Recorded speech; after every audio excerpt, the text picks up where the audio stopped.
நம்மளை சுற்றி இருக்கிற எல்லா விஷயத்தை பற்றியும் நம்ம தெரிஞ்சுக்கிட்டே வந்துக்கிட்டே இருப்போம். ஆனால் இந்த உடம்பு இருக்கு இல்லைங்களா, இந்த உடம்பை பற்றின ஒரு விழிப்புணர்வு இன்னைக்கு நம்மகிட்ட எல்லாத்துட்டையுமே குறைஞ்சி போச்சுங்க. அதுக்கு ஏன் குறைஞ்சி போச்சு அப்படின்னா, நம்ம வெளிப்புறமாகவே அதிகமாக நோக்கி ஓட ஆரம்பிச்சிட்டோம் இல்லையா, அது டெக்னாலஜியை பொறுத்தே ஓட ஆரம்பிச்சிட்டோம். அதை எல்லாமே நம்ம என்ன பண்ணணும், இப்போ பரவாயில்ல இன்னைக்கு உலகமே டெக்னாலஜியாக இருந்தாலும் இந்த உடம்பு பார்த்தீங்கன்னா ஆதி காலத்திலிருந்து இன்னைக்கு வரைக்கும் இந்த இறைசக்தி, அதாவது இந்த இயற்கையால் படைக்கப்பட்ட அந்த உடம்பு பார்த்தீங்கன்னா ஆதி காலத்திலிருந்து இன்னைக்கு வரைக்குமே 12 ராஜ உறுப்புகள் மட்டும்தாங்க இருக்கு.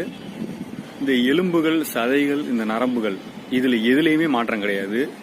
உடம்புல ஓடுற ரத்த நிறத்திலையும் மாற்றம் கிடையாது. எப்போ இருந்தும் இப்போ வரைக்கும் இனிமேல் படைக்கப்பட்டாலும் அவங்களுக்கும் இதே தாங்க. இந்த 12 ராஜ உறுப்புகள் தான், இந்த எலும்புகள் தான், நரம்புகள் தான், அதுக்கப்புறம் ரத்தம்,